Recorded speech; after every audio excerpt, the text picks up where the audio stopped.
pada saat proses pemadaman ini kan pendemo melihat kita posisi memadamkan bangunan tersebut, sehingga di situ kita dilempari bom molotov juga sama mercon.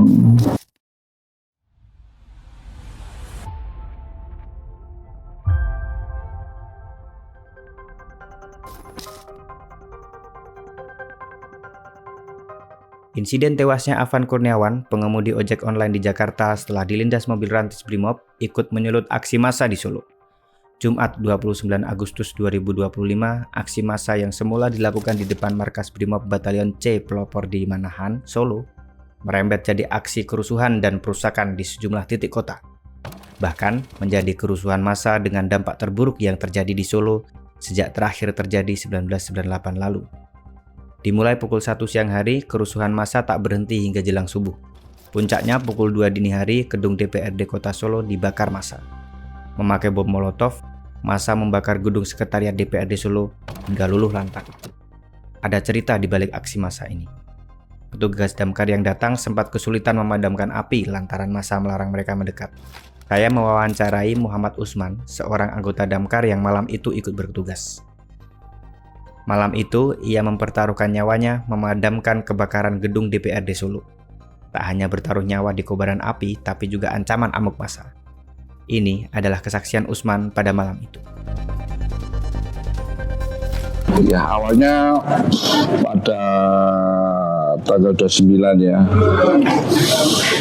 Agustus, setelah hari Jumat ya, itu malam hari setelah demo di Mako Brimob Manahan, kita dihubungi Kasatpol PP. Nah, bahwasanya Mas Wali melihat kondisi pasca demo, di mana kan banyak utilitas kota yang dirusak oleh pendemo, sehingga agar memberikan sebuah kelancaran lalu lintas di Jalan Adi Sucipto, beliau Mas Wali memerintahkan kepada DLH dan damkar untuk membersihkan akses Jalan Adi Sucipto khususnya di depan Manahan.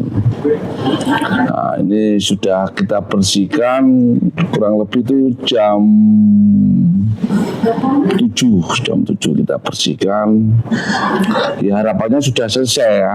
Sudah selesai, demo sudah tidak ada lagi.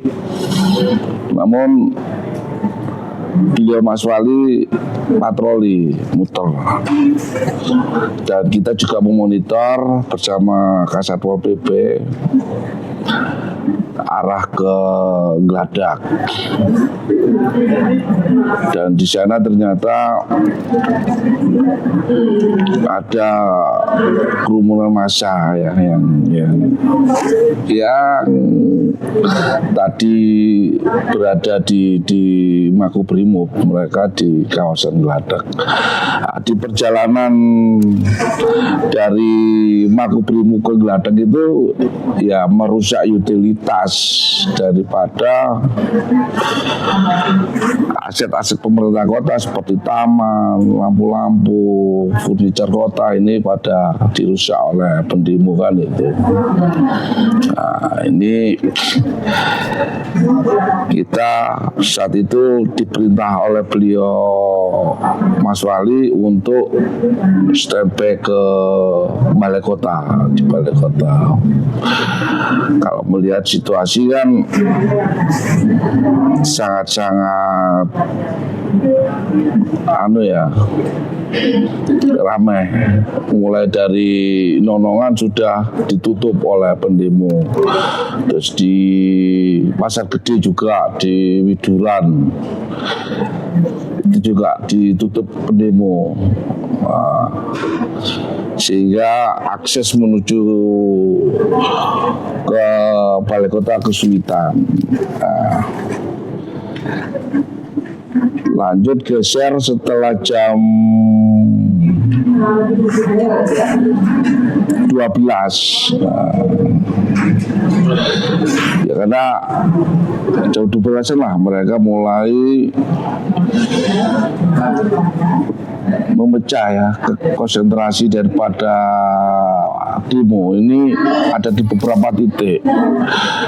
Di Polres juga ada, terus di DPRD ini juga ada, sehingga kita dihubungi oleh pihak Polres untuk membantu suplai air karena water cannon mereka di Mako Polres kehabisan air, sehingga kita coba membantu, namun keterbatasan akses dan akses utamanya di depan, di situ pendemo juga sudah cukup banyak dan kita dihalangi tidak bisa masuk. Itu mulai pukul berapa Pak? Itu udah jam 12-an itu. Itu belum kebakaran berarti ya? Masih? Belum. Untuk mau supply air ya? Iya, itu paling cuman ini masih di Makobrimo, di Polres ya. Oh, Polres. Di Polres dulu. Kita kan dimintain tolong untuk mengisi air water cannonnya polisi pada saat itu. Nah, di situ kita kesulitan karena dihadang oleh pendemo untuk suruh balik kanan kan itu. Dan setelah balik kanan dihubungi oleh beliau Pak Kadis untuk merapat ke DPRD karena di sana terjadi kebakaran. Nah, kalau cuma kebakaran ban di jalan mungkin tidak kita lakukan, namun karena ini udah yang dibakar bangunan gedung di salah satu gedung di DPRD yaitu kantor Sekwan. Nah, ini kita meluncur ke sana. Kita meluncur jam 1-an itu udah jam 2-an lah, jam 2-an udah meluncur. Kita lihat belakang kita lakukan pemadaman menggunakan lapar, namun tidak bisa menyelesaikan atau tidak bisa memadamkan api karena pendemo juga melempari menggunakan bom molotov yang dilempari gedungnya. Jadi akhirnya kita coba menggunakan air. Kita kan membawa 1 unit mobil pemadam juga. Nah, kita lakukan sebuah pemadaman di sana dengan 3 orang anggota saya di situ. Kita lakukan pemadaman. Itu juga kita dilempari oleh pendemo, sehingga kita hentikan sementara. Kita minta perlindungan kepada teman-teman Brimob untuk dilindungi anggota kita. apa anggota dan mobil damkar itu juga ikut dilempar?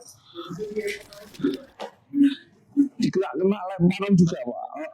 Sehingga pada saat proses pemadaman ini kan pendemo melihat kita posisi memadamkan bangunan tersebut, sehingga di situ kita dilempari bom molotov juga sama mercon.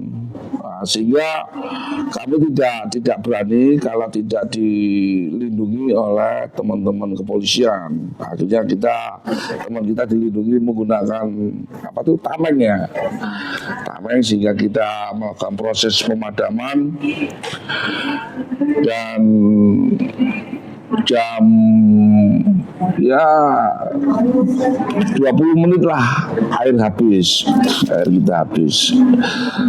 Terus api semakin membesar kan itu, sehingga kita coba calling pos-pos terdekat, semuanya sudah merapat namun dihentikan oleh pendemo untuk balik ke Mako, tidak boleh melakukan proses pemadaman. Waktu itu Bapak posisinya sudah di DPRD. Di DPRD. Kemudian komunikasi dari teman-teman yang dihalangi itu seperti apa? Ya Ya cukup kooperatif juga sih, tidak arogan lah teman-teman pendemo dengan kita. Mereka malah memberikan sebuah rokok pada anggota. Wis balik kanan wae iki tak kira rokok mulia ning gone kantormu, seperti itu. Sehingga kita tidak ada problem sih sama mereka. Sehingga memintanya dengan baik. Ya walaupun ya itu tetap ya mengganggu kinerja kita di dalam proses pemadaman. Kewajibannya kan terganggu. Namun dengan cara yang baiklah, tidak arogan atau memukul atau membakar, kita enggak. Tidak ini Pak, mungkin teriak kata-kata kasar gitu. Oh enggak, cuma disuruh balik aja. Itu pun kita diintai di belakang. Jadi teman-teman ini tahulah mau balik, mau cari ke jalan alternatif, kan saya minta udah cari jalan alternatif kan gitu, lewat hati. Mohon maaf dan ini diintai sama teman-temannya pendemo di belakang itu. Terus sembunyi ke rumah warga sekitar perkampungan. Iya, kita sembunyi di belakang kantor dewan situ ya. Terus akhirnya dengan keterbatasan kita coba koordinasi dengan PDAM. Di situ ternyata ada sumber air kan, itu ada sumber air, sehingga kita menggunakan pola pemadaman statis. Kita ambil air dari PDAM, kita sedot langsung kita padamkan api yang di DPRD. Kalau yang tadi sempat tertahan itu akhirnya bisa masuk nggak? Beberapa jam kemudian kan dari kepolisian ditarik, pengamanannya murni dari TNI kan itu. Itu mulai jam 3 lah, jam itu mulai sudah agak berkurang lah pendemo, tapi api sudah besar. Sehingga mobil damkar kita mulai bisa masuk di jalan utama. Itu ada pengawalan juga dari TNI? Ada. Pada saat kita melakukan proses pemadaman di pos Faroka itu kita dikawal oleh teman-teman Kopassus. Kalau nggak dikawal kita nggak berani, karena sudah seperti itu ya, masa tidak bisa terkendali ya, sehingga kita jaga keselamatan anggota juga kan itu. Berarti tertahannya itu lama ya, antara mulai upaya kan sudah ya hampir lebih 2 jaman. Kan kita jam 2 itu udah melakukan pemadaman, namun air kita habis. ya. Teman-teman sudah saya sarankan untuk melakukan pemadaman di beberapa titik di pos Fajar Indah sama pos Faroka. Ya. Setelah pemadaman pos di sana nanti bergeser ke DPR. Arah ke DPR-nya yang ditahan. Berarti tertahannya bisa 1 jam lebih? 2 jaman ya, 2 jaman. Ya, tapi kita sudah bisa mengamankan aset yang belum terbakar ya. Jadi ruang sidang sama ruang kerja ketua dewan kita amankan. Jadi kalau prinsip kita dalam proses pemadaman itu kita selamatkan bangunan yang belum terbakar. Kalau yang terbakar ya sudah kita biarkan. Memang seperti itu. Karena tidak mungkin kan. Terbakar ya usah. Penting yang belum terbakar kita amankan. Itu dulu yang kita lakukan konsepnya. Nah, melihat masa ini kemudian bisa berangsur mundur, itu apa Pak yang terjadi saat itu? Ya karena adanya sebuah pendekatan persuasif ya dari TNI ya untuk teman-teman pendemo supaya tidak anarkis kan itu. Nah, dia juga sekalian didorong mundur dan mereka mundur ke arah di barat ya, arah barat di Gapura Makuta itu Mas. Nah, di situ mereka bakar-bakar di sana juga. Kita melakukan proses pemadaman di kantor DPR itu sampai subuh di sana, mulai pendinginan subuh. Iya. Berarti ada juga yang ditangkap atau kalau masa-masa itu? Dari pendemo atau dari gitu? Dari pendemonya. Dari masanya itu? Kayaknya nggak ada yang ditangkap, cuma dipukul mundur aja mereka untuk memberikan ruang kepada pemadam bisa masuk. Karena kita mengandalkan akses dari belakang kan cukup kecil ya. Mulai mereda kemudian tidak mendapat serangan itu mulai jam berapa Pak? Ya mulai jam 3 jam 4-an lah. Antara itu sudah leluasa ya? Karena jam 2, jam 3 itu udah kita dilempari molotov terus ya sama mercon. Molotov dan mercon itu berapa banyak Pak? Berarti kan mereka siap-siap tidak mungkin ngambil di jalan. Iya, pada saat kita lakukan proses pemadaman kan api awal itu berada di dapur ya, di belakangnya kantor Sekwan itu sama parkiran DPRD, parkiran PDAM. Nah, kita coba melakukan proses pemadaman awal di sana aja ketahuan dari pendemo, akhirnya kita dilempari molotov. Itu sampai kena nggak Pak? Molotovnya ke? Ya enggak, tapi kan kita tahu ada api.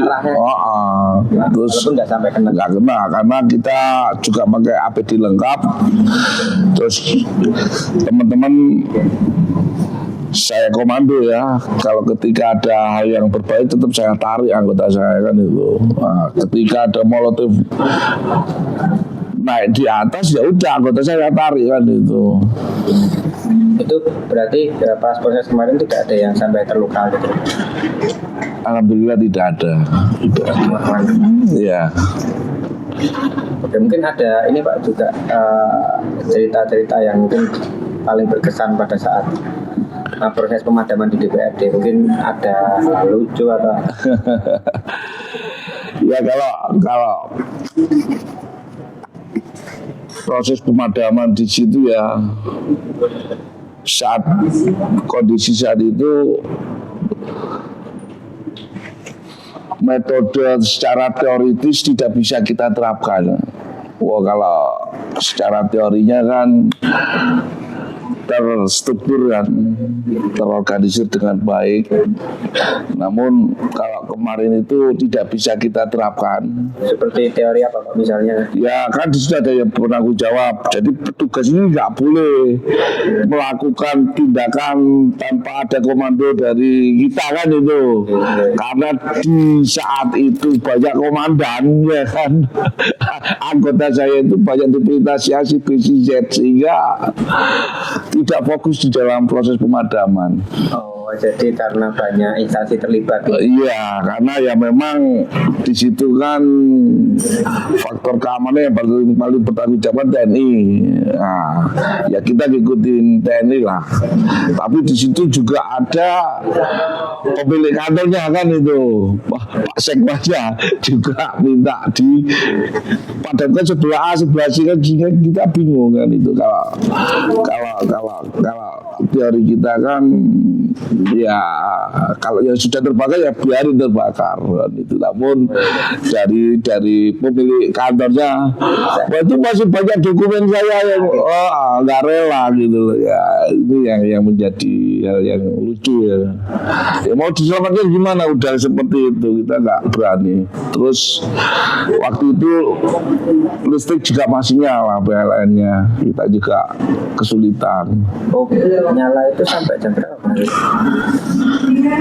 Ya PLN datang itu jam 4-an lah. Baru dipadamkan karena mereka juga mempertimbangkan penerangan kota ya, sehingga kalau dia padamkan seluruh distributor juga bahaya secara keamanan, sehingga memang dia masih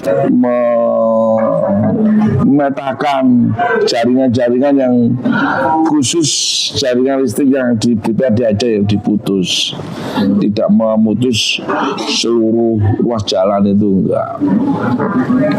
Kalau interaksi dengan massa sempat interaksi mungkin pas sudah selesai malah atau pada masih nonton atau gimana? Kalau pendemo saya kira sudah tidak ada lagi ya mereka, justru masyarakat umum itu mulai masuk, mulai menonton kantor Sekwan terbakar itu setelah sholat subuh itu udah mulai kedatangan masyarakat sekitar. Tapi ini gitu dihalau ya biar. Iya, dialog. Mungkin harapannya Pak setelah ada kegiatan ini mungkin ke depan gimana? Kalau melihat kejadian ini dari sisi kami ya, ini akan melakukan berbagai inovasi ya di dalam proses pemadaman. Bila mana ya jalan-jalan utama itu tidak memungkinkan untuk kita lalui, kira-kira rute-rute alternatif mana yang memungkinkan kita lalui, khususnya di area-area objek vital yang ada di Kota Solo. Mungkin itu sih. Ada pemetaan jalur alternatif. Iya, itu nanti yang akan kita lakukan, dan mungkin dalam waktu dekat juga akan kita koordinasikan dengan wilayah ya. Wilayah dalam hal ini mungkin Linmas, karena pada saat kondisi tersebut kan akses pemukiman juga ditutupin portal. Nah, disitulah kita perlunya koordinasi dengan wilayah, dengan kelurahan supaya akses-akses yang menjadi alternatif kita di menuju di lokasi objek vital supaya dibantu untuk bisa dibuka portal tersebut dan itu. Tapi jalan-jalan kampung itu memungkinkan Pak untuk mobil damkar masuk? Ya, kalaupun tidak bisa masuk, minimal selang kita sudah bisa mendekat di daerah sana. Salah satu contoh lapas ya kan, Slamet Riyadi udah tidak memungkinkan nih. Kan yang paling mungkin hanya di kawasan Kampung Baru. Unitnya di sana mungkin kita gelar selang paling enggak 10 sampai 15 selang kan enggak masalah. Itu yang kita mapping sekarang. Kira-kira sumber airnya di mana, kebutuhan personelnya berapa, dan dari pos mana yang akan kita luncurkan. Ini kita lakukan kajian.